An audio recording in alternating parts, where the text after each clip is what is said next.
अब खबर भोपाल से है। ड्रग्स मामले से जुड़ी हुई ये बड़ी खबर है। मामले में थाईलैंड की एक महिला को गिरफ्तार किया गया है। नाइजीरियन ड्रग्स पैडलर ने इस महिला का नाम बताया है। भोपाल से थाईलैंड की महिला को गिरफ्तार किया गया है।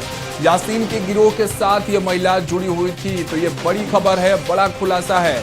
यानी तार देखिए इस पूरे भोपाल ड्रग्स कांड के कहां से जुड़े हुए हैं। अब ये जो नया तार है वो थाईलैंड की महिला से जुड़ा हुआ बताया जा रहा है। उस महिला को गिरफ्तार कर लिया गया है। इस पर तमाम जानकारियों के साथ हमारे सहयोगी संजय जुड़ रहे हैं, लाइव हमारे साथ जुड़ चुके हैं। उनसे लेते हैं जानकारी। संजय, क्या जानकारी है? क्योंकि ड्रग्स मामला अपने आप में रोज नए खुलासे दे रहा है, एक नई कहानी निकल रही है, एक नए किरदार सामने आ रहे हैं। अब ये थाईलैंड की महिला की कहानी क्या है, जरा विस्तार से बताइए। क्या तार रहे इसके, किस तरह के लिंक थे यासीन से इसके? बिल्कुल राघवेंद्र, मैं आपको बता दूं कि जिस प्रकार से हम देख रहे हैं कि लगातार जब से जो ड्रग्स कांड है भोपाल में ओपन हुआ, उसके बाद लगातार नए नए इसमें लोग सामने आ रहे हैं। इसी में जिस प्रकार से देखा जाए, यासीन का जो ड्रग पैडलर था नाइजीरिया का, उसको दिल्ली से क्राइम ब्रांच ने गिरफ्तार किया था और उसने पूछताछ में एक महिला का नाम लिया था। जो महिला थी थाईलैंड की महिला बताई जा रही है, जिसे दिल्ली से गिरफ्तार कर लिया गया है। ये महिला जो है ये भी ड्रग्स के कारोबार में लिप्त थी और पेंडल का काम वो भी कर रही थी।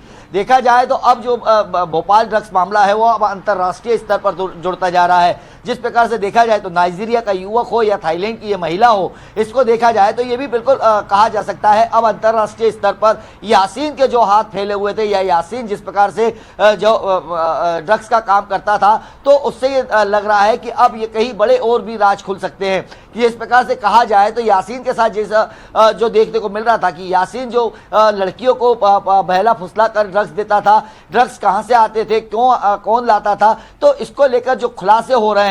जैसे नाइजीरिया के युवक का नाम आया जो दिल्ली में था, दिल्ली में उससे पूछताछ हुई थी और उसी के बाद ये थाईलैंड की जो महिला सामने आई है, जिसका नाम सामने आया है, उसको भी गिरफ्तार करा। तो कहा जा सकता है कि जो ड्रग्स जो आती थी वो बाहर से आती थी, हिंदुस्तान के बाहर से ड्रग्स लाता था। और यासीन अब कहीं ना कहीं कहा जा सकता है कि यासीन के जो नेटवर्क है वो और बड़ा हो सकता है, जिसमें मध्य प्रदेश के साथ साथ अब वर्ल्ड लेवल पे ये बात सामने आ रही है। अब देखना होगा कि इसके जो थाईलैंड की महिला है, इसकी गिरफ्तारी के बाद और क्या राज निकलते हैं और यासीन के और कितने पेडलर जो ड्रग्स का काम करते हैं इसके साथ जुड़े हुए हैं।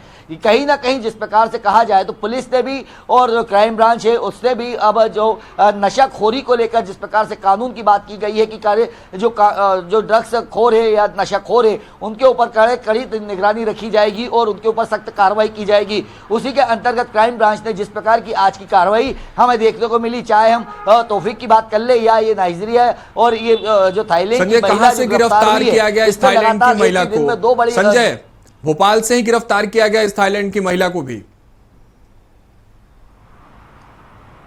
जिस प्रकार से इसने बताया है कि जो ये महिला थी वो दिल्ली में पूछताछ हुई थी और दिल्ली से इसको गिरफ्तार किया गया है। अब जल्द ही इसके और खुलासे होने की संभावना है। जी चलिए, बहुत बहुत शुक्रिया संजय हमारे साथ जुड़ने के लिए, इस खबर पर तमाम जानकारियों के साथ।